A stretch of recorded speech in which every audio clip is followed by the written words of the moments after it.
Hi, everyone. Welcome to another episode of Unintended Consequences.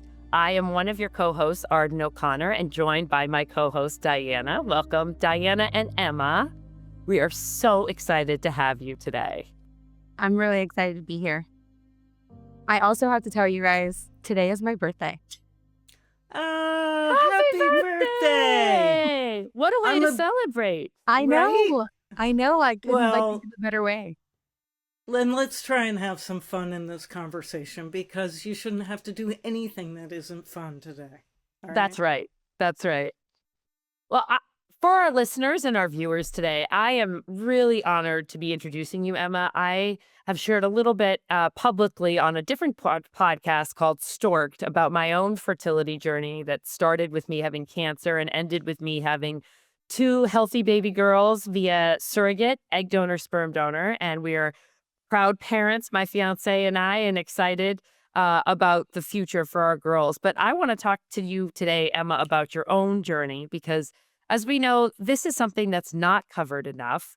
Most of us women who are not able to conceive or have our own alternative ways of building families for whatever reason, there can be stigma attached to it. There can be shame. And, you come from a family in the public profile. Your husband is a NFL football player for the Colts, and I know you had your own journey. So I'm going to start by just asking you, can you tell us a little bit about what your journey was and how specifically being in the public eye impacted the way you and your husband had to deal with fertility issues? Yeah, absolutely. And I'm just going to start off by saying, if there were a trauma bingo card for the journey to parenthood, I think Ryan and I have pretty much hit every square in it.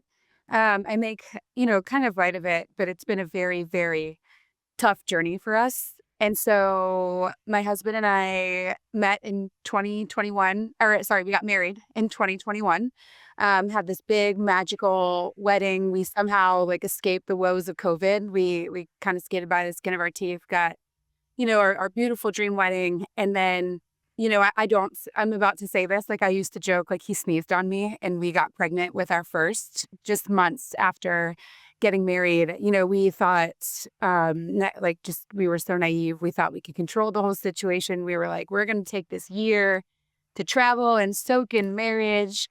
And for anyone who understands the NFL life, this was during camp. So my husband was away from home for, a month and a half. So we had one visit where he got to come home. I kind of joke it was our conjugal visit. And somehow we ended up pregnant. I mean, this was the only time we saw each other from the end of July through Labor Day. And I just was so naive to, which I think a lot of us are in society. We don't do a good enough job.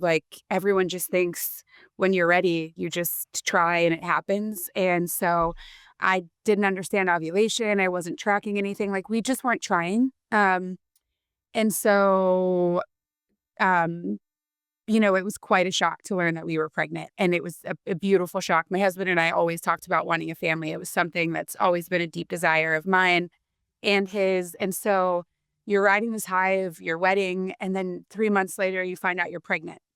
So we were kind of on top of the world. He's going into, I think, year 7 with the Colts for this. We're going into season. A lot of amazing stuff happening. And at this time, HBO decided to do their first season of Hard Knocks in season, and they wanted to feature the Colts. So when they had found out that Ryan and I were pregnant, so part of the show was not only to highlight who these guys are on the field, but to highlight them and their families off the field. That was a big part of this show. And so HBO approached us and said, we heard you're pregnant. Do you care if we, film this and include this in our storyline? And so my husband and I were like, yes, we're on cloud 9. We're so excited. We want the world to know about our daughter. And it never even occurred to me. I didn't even know what stillbirth was. Miscarriage was in the land far away. I knew about it. I hadn't really heard or been close to anyone who experienced. I later now know that that's just because people don't talk about it. But it happens a lot more than we think. But so I just was in this very naive bubble. And it didn't even occur to me, no one's talking to you, your OBGYN, your healthcare, no one's really talking to you about what could happen in your pregnancy. So it never occurred to me. And we, with open arms, invited HBO and the world into our pregnancy. And in December, so we had just done our gender reveal back in October. We found out that we were having a girl. We did it in the stadium. HBO aired it. It was like it was the happiest day of our life. My husband always said he wanted to be a girl dad. I'm one of 3 girls. It just was magical. So we had it lit up in the stadium. It's a girl in pink in the Colts stadium. And so that's how we learned we were having our Mary Kate. And it just, like I said, you're just at an all-time high. So when did you realize something wasn't right with your pregnancy? Right at, I was about 19 weeks, 5 days, almost halfway through my pregnancy, I noticed some spotting, which can be common. But I hadn't had experienced any in my pregnancy, so I knew immediately something was wrong. I did know enough to call the hospital and just say, this doesn't feel right. I mean, there was nothing else. And later I would learn to, again, this was my first pregnancy. I knew nothing. But some of my symptoms had started to disappear. Like my breasts were extremely tender, all of that. So those had gone away. And I had just done a stupid Google thing and it was like, that can happen. Or, you just get this wide range of stuff. So you're like, I'm probably fine. Don't know what to expect. So that had happened a couple of days prior. Fast forward, it's Friday. I noticed some spotting. I go into triage. And I was by myself. My husband had just been out. He had just missed quite a bit of practice for illness, so I didn't want to bother him. So I was in there by myself. And the tech comes in, she's commenting, very cheery, very bubbly, and then she just goes silent. And she's like, you know what? I'm new here. I'm just going to go get the doctor really quickly. Brings back the doctor, and the doctor just very matter-of-factly said, I'm sorry, there's no heartbeat. And so that was it. All of your hopes and dreams for this little person just kind of end right there in that room. So we learned that we have lost our daughter for reasons unknown. And then they just said, just again, very matter-of-factly, you can walk next door and deliver her if you want to go home. Do you have any family members? If you do, if you want to bring them back, you can go, you can go home, shower, come back, bring your family with you, but you do have to deliver. You're too far along. So just thinking back and where we are now, I just don't even know how to describe. And if anyone has been through this one time or multiple, it's the worst pain you can imagine. And it's just so isolating, as women, we tend to take on a lot. So I just remember thinking, like, what did I do to cause this? I couldn't think of a single person who had ever experienced this. So that would just start a very long, very scary, very isolating, very dark journey for Ryan and I as we tried to process that. So, I'm sorry for your loss, Emma. I can't imagine how devastating it must be. What was your process to deciding in terms of continuing to build your family, or how did you decide to continue having children? Not to skate over anything else, but we lost our daughter and then we would go on for the next year and a half almost, struggling with infertility. So we gave ourselves the time, for myself to kind of heal. It was, her delivery was very rough. I did have to deliver my daughter, Mary Kate. And so after that, we gave ourselves the time to heal, but we were just so brokenhearted and desperate. And, once you find out you're having a child, and like I said, it's something we've always wanted, and that was taken from us. That's all my husband and I could focus on was just how badly we wanted to be parents again. And so when we were given that time to heal, we were like, let's go.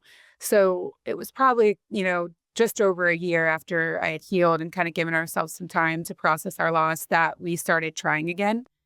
It sounds like having your sons had some challenges as well. Can you walk us through that piece of your journey? The first couple months, you try and tell yourself like, oh, we'll just see what happens, right? And then it doesn't happen. And then you become kind of crazy. I became kind of crazed and just like fixated, obsessed on it. Just tracking everything, supplements, I'm seeing every doctor under the sun, just trying to figure out. And we never did get any answers, by the way. Ryan and our levels show that they were what they should be and everything was what it should be. We just couldn't get pregnant. They couldn't figure it out. And so um, we tried for a while because, and this is something I just want to bring up too, because I struggled greatly with IVF, the idea of it. My husband and I are very faithful. We're spiritual people. We believe in God. And so I wrestled big time with, are we taking this into our own hands and trying to play God here? And I just want to say that IVF is such a gift. So luckily, Ryan and I had incredible mentors who, when I told this to them, they were like, are you crazy? Like doctors, we very much believe in science and are grateful for it, but it's like these doctors are blessed and they have these gifts because of God. And so, this isn't you going to them and accepting or saying that you need help, isn't you playing God. It's you opening yourself to God and these people that he's gifted who are here to help you. And so we had just, like that kind of changed everything for me. So we went from fighting it to feeling all this shame too, right? Like why can't my body do this? It did it on its own with Mary Kate. Um, Hmm. and also, my sisters were pregnant with me at the time with Mary Kate. They went on to have their beautiful, healthy babies. And, you're just wrestling a lot. And then it seems to be happening for, everyone on the planet. It's Yeah. just what it feels like at the time. So it's not happening for you. It's all you want. It's all you can think about. Um, and it seems to be happening for everyone else. And then, so it's just the shame I felt in that, right? Like, I'm not good enough. My body's not good enough. All of these horrible feelings that aren't true at all, right? And so sometimes we just need a little help That's for right. reasons we may or may not know. And I think there's so much beauty and healing in just opening up and saying, I can't do this on my own. I need help. And the second Ryan and I got to that place, magical things started to happen. So Ryan and I, after, we found a great doctor. He walked us through our options. We ended up going through IVS. We did IVS. Um, and so in January, we implanted 2 baby boys. Or we didn't know, I'm sorry. I know they're now, but we wanted to do fresh. That was kind of important for me. Sure. Just for our own personal reasons, we were like, let's do fresh if we can. And to be honest, we would have done whatever it took just to get our babies. But that was our first choice priority. So we implanted our 2 embryos. And we would later find out that both of them stuck, which is such a miracle. And so both stuck. And then later we would find out that we were having 2 boys, which was so beautiful and also kind of, not, it's not heartbreaking, but I had lost a girl. Sure. I just thought we were going to be a girl mom. It never occurred to me that I could have 2 boys. So which is so funny because, I have them now and they're unbelievable and I needed both of them so badly. But in that moment, just that was almost like another loss in itself. Just um, learning to have 2 boys or we were going to have 2 boys. And then I was, so during my pregnancy, I had a pretty wonderful pregnancy. Pregnancy after loss is just a beast in itself. So like physically, I had a pretty great pregnancy, but you're battling a lot, right? Just the fear of Sure. loss and knowing it and what could happen kind of strips away that blissful, pregnancy bubble. And um, so mentally, it was very, very tough on me, but physically, it was pretty great. And then at 27 weeks pregnant, we were out of town. We were in Nashville for one of my good friend's wedding and I went into labor. There's just to cut to the chase, started experiencing symptoms. I knew it wasn't good. And we got off the shuttle for our friend's wedding, rushed to the hospital out of state. with no family, no friends really in town, like outside of everyone in town for the wedding. Um, didn't know any of the staff. And I walked in and the head of fetal medicine came in and she was just like, you know, if it's not days or if it's not hours, it's days. Your babies are coming. And so she said, you need to prepare to be here for 6 months. I don't know what your situation. I know you guys don't live here, but you need to be here for 6 months. Just if your boys see this through, if they're healthy, if they make it through, they're going to be in the NICU for quite a bit. So again, just one minute you're on this kind of high, and then the next, your world is just like flipped upside down. And so, I just remember laying in that bed, like, here we go again, and I remember the only thing I could like muster in that time was just like, God, let my babies live. I don't care what you do to me. I don't care what happens. You just let these babies live, please. And so the other thing that was pretty tough in this time is naturally we're 3 weeks outside of camp for football, NFL. The season is getting ready to start. Again, I mentioned camp because it's your significant other goes away for a month and a half to train. They've got their 3 days, they're off site, not allowed to come home. So not only are our sons they're in the NICU on life support, but I'm about to lose my husband. We made the decision that Ryan was going to go back to play football. So we knew there was nothing really he could do that, I was there. I was going to be there for the boys and he needed to go back and be there for the team and for the season. And, for anyone who doesn't understand that, the NFL is amazing. There's a lot of opportunity. There's a lot of sacrifice involved too. This is my husband's livelihood. It is our livelihood. And so this is his job, his whole career. And so the NFL doesn't care if, whatever your situation If is. something went wrong. Yeah. And then these are our children, they don't care. Like your husband or your significant other, the player, is expected to show up and do their job. So that is the trade-off to it that I don't think a lot of people understand. So, I say that with all the gratitude in my heart for my husband's job. Like I said, like there's so many opportunities. This is unfortunately one of the really, really hard parts of the NFL. So Ryan went back to Indianapolis. I stayed in the NICU in Tennessee with our boys. And just by the grace of God, we pulled through. I mean, my boys were in there for 3 months and they got out happy and healthy as ever. I mean, if and when you see them today, you would never know. So they're the two strongest little guys I know. And just quite like, they're just like our lights. Like they are just two of the happiest, best guys.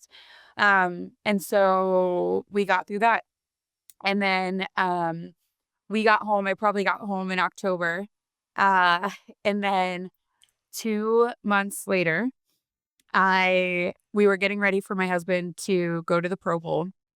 And so it's like the end of January and I come down or it wasn't, I wasn't feeling well. But I was just thinking, I've just been through an insane amount of stress.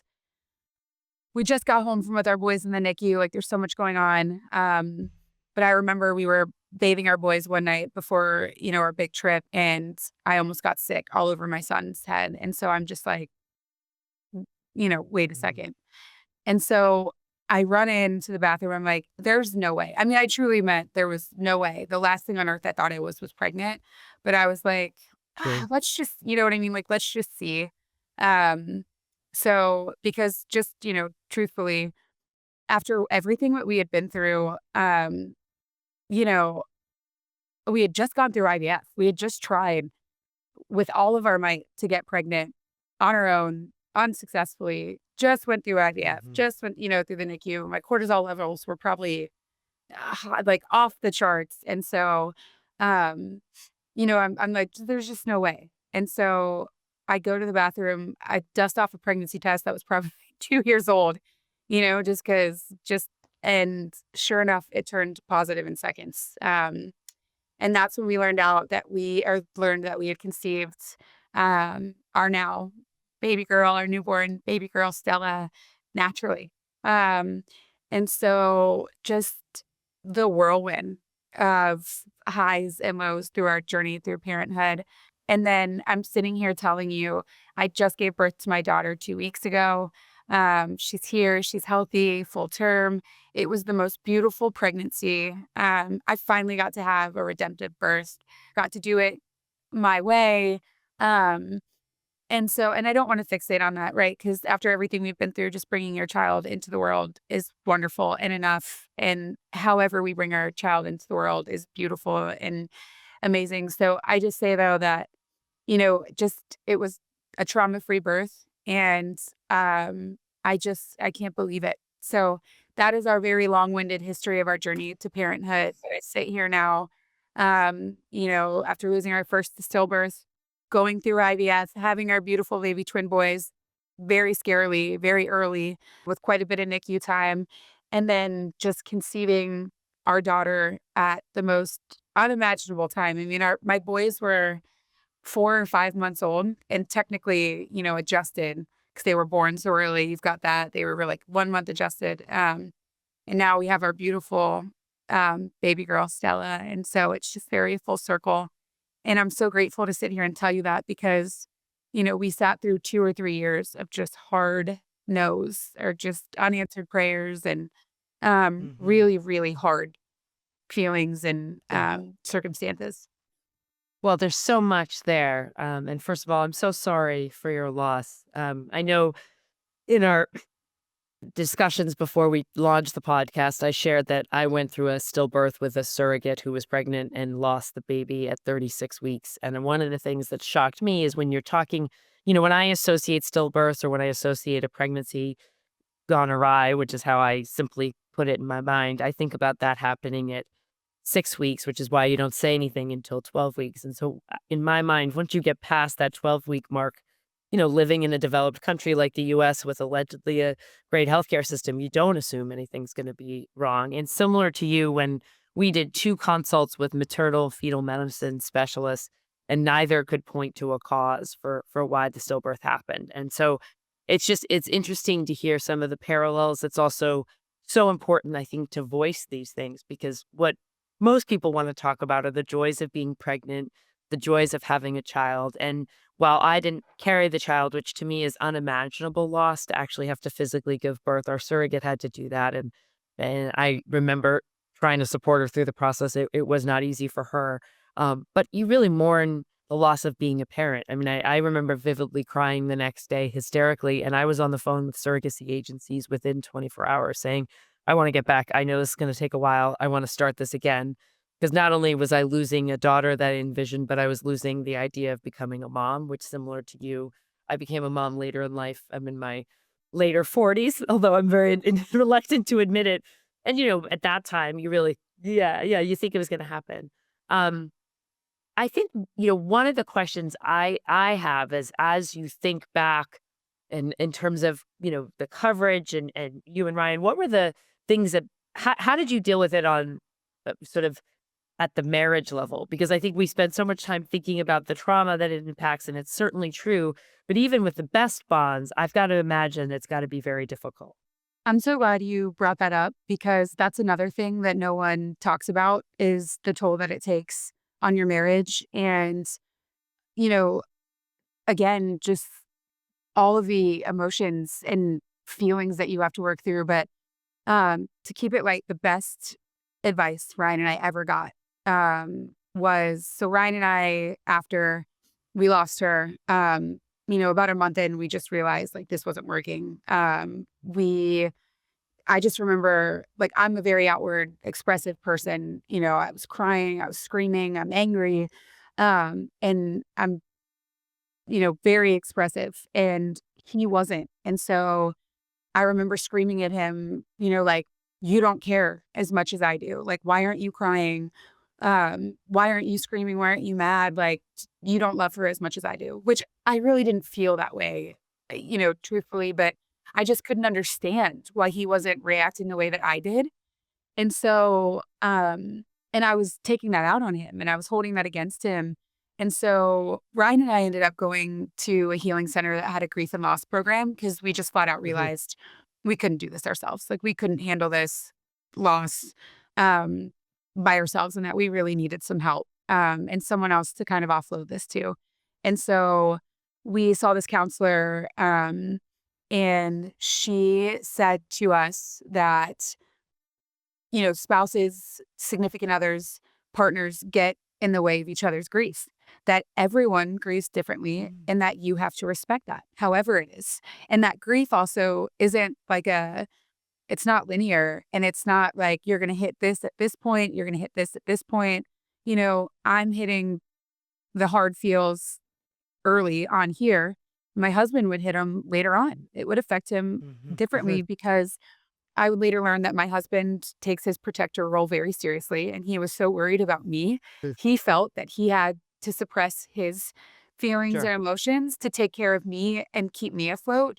And so, I was obviously misconstruing all of that when really he was just trying to be loving and protective of me and let me have my time. So we learned, just to get out of each other's way.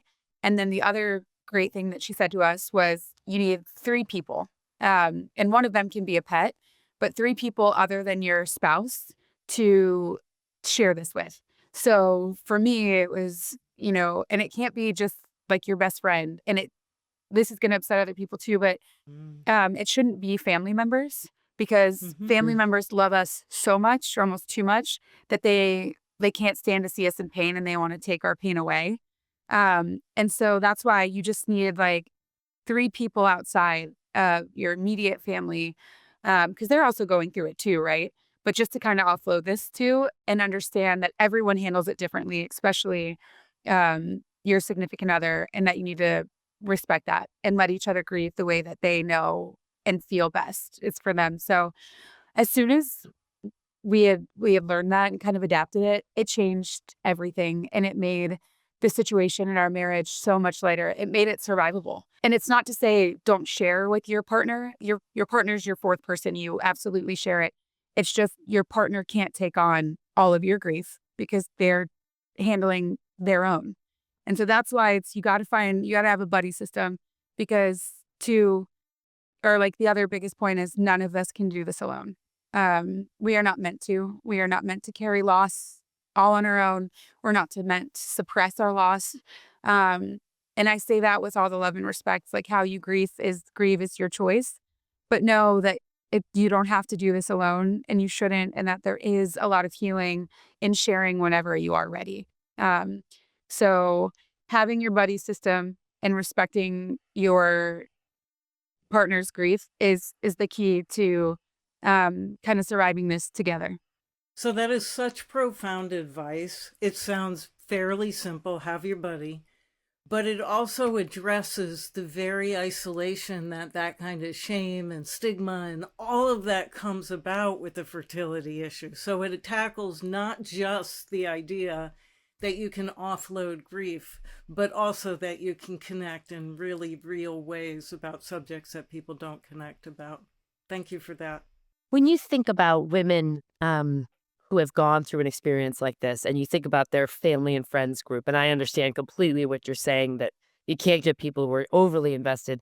But was there anything that somebody said to you in the process that was supportive? I'm sorry for your loss is the common phrase, but is there anything that you could think of that you would say, hey, I wish someone had said this, or I wish people had behaved this way? Because I think people are desperate to be helpful and they're afraid to talk about it. Yes.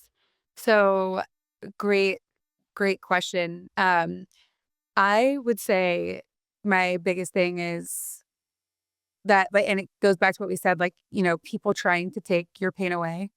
None of us want you to take our pain away, right? Because our pain equals the love that we have for our baby or for our loss. So don't worry. We don't want you to take our pain away. What we want is for you to acknowledge it, how hard it is, how unfair it is, how cruel it is, and just sit with us in it. The simplest thing is just to say, I'm really sorry this happened. It's so unfair.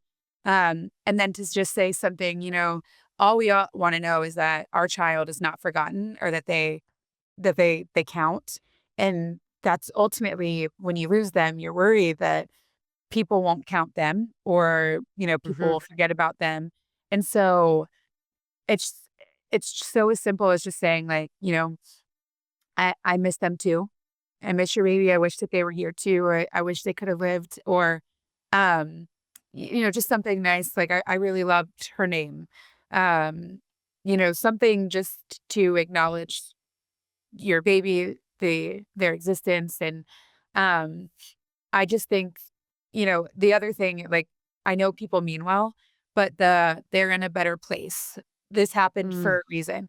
Please stop saying those things.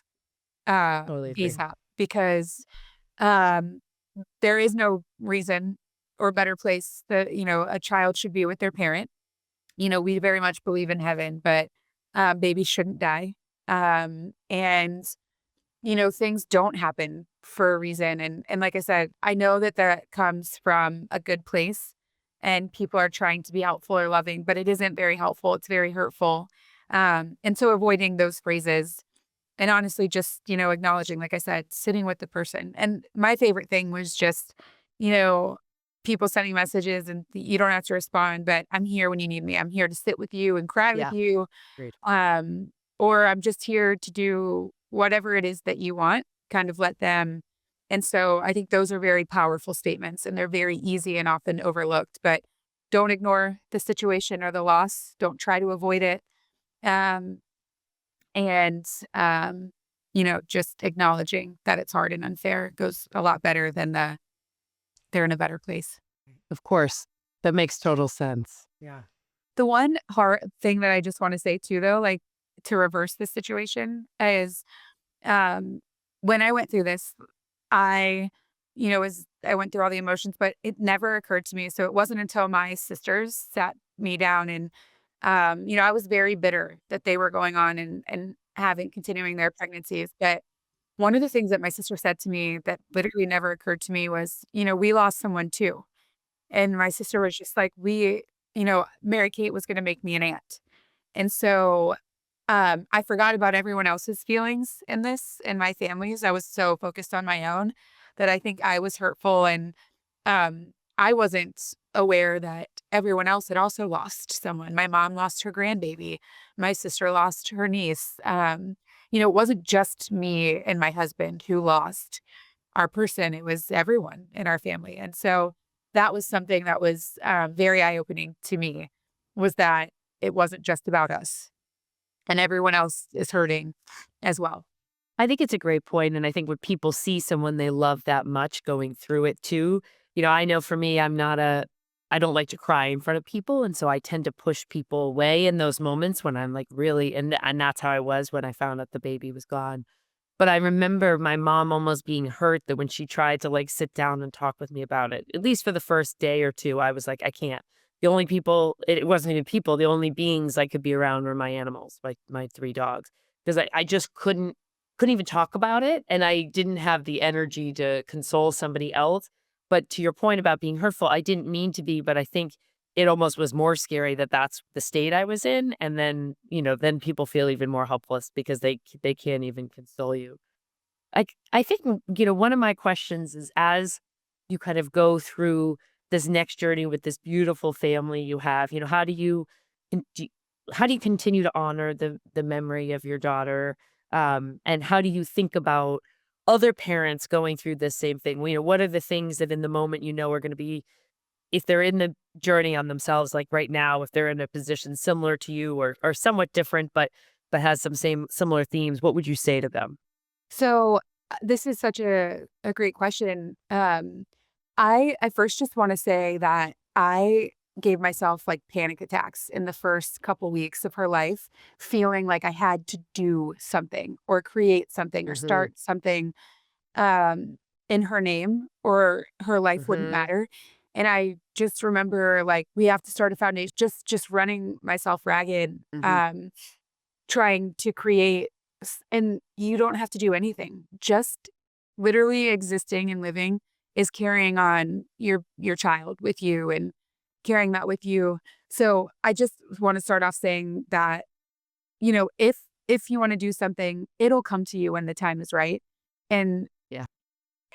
do not force it. Do not feel like you have to do anything. And I'm Wise. so glad I didn't because, I couldn't really think of nothing felt right. Um, Sure. So it wasn't until a few months after that my husband and I were approached by Count the Kicks, which is a stillbirth prevention um, campaign. It's an app. Count the Kicks is an app itself that teaches women how to monitor their fetal movements in the third trimester to prevent stillbirth, because we know evidence has proved that changes in movements are the first and most important indicator that something is off.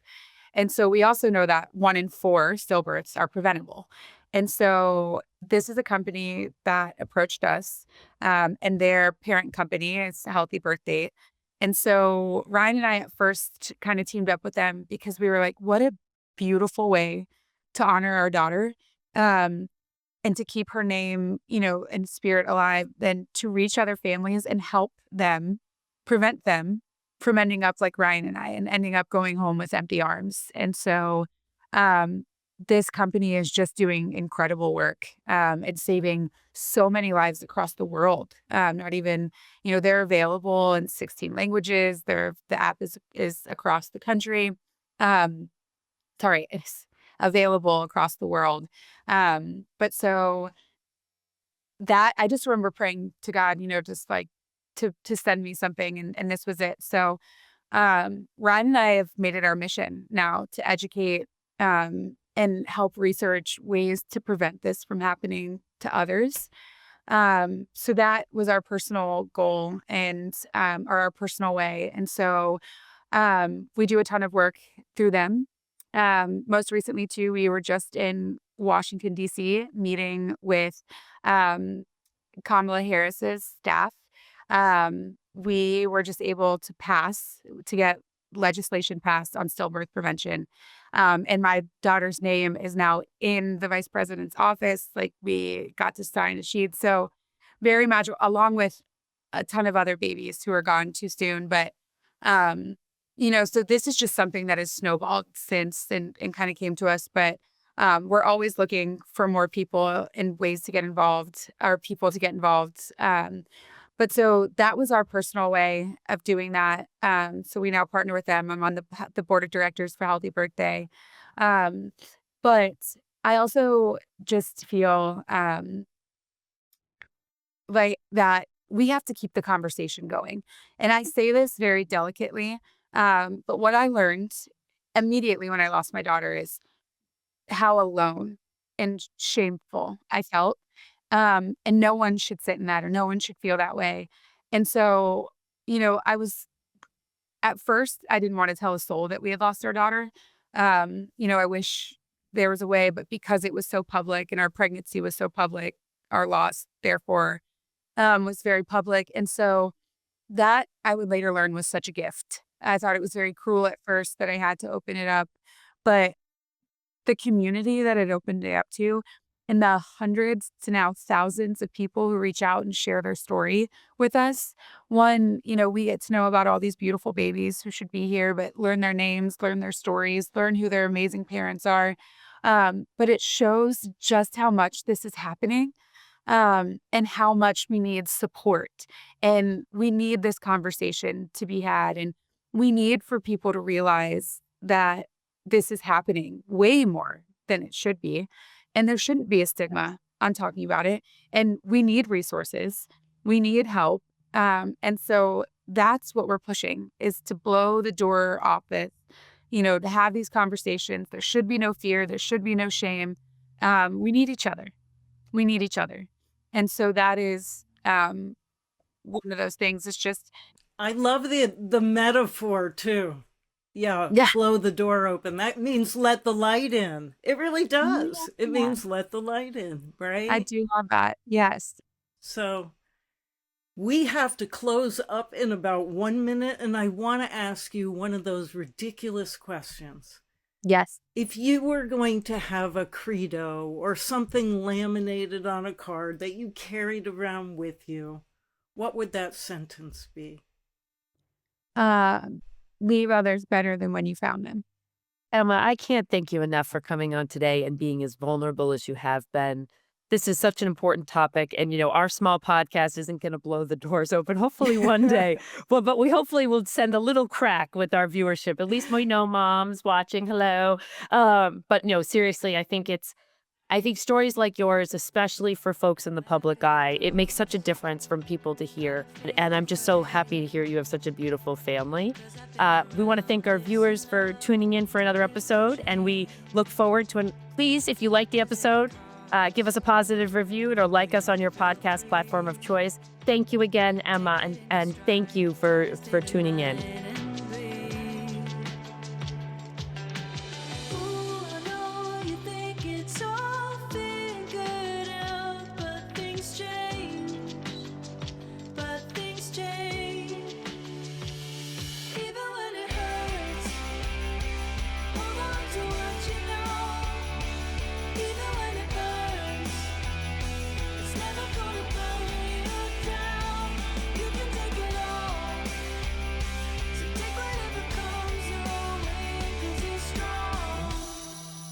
Stronger than you know, stronger than when you feel caught out. Don't let the words let you drown. Take all of the sound and throw it to the wind.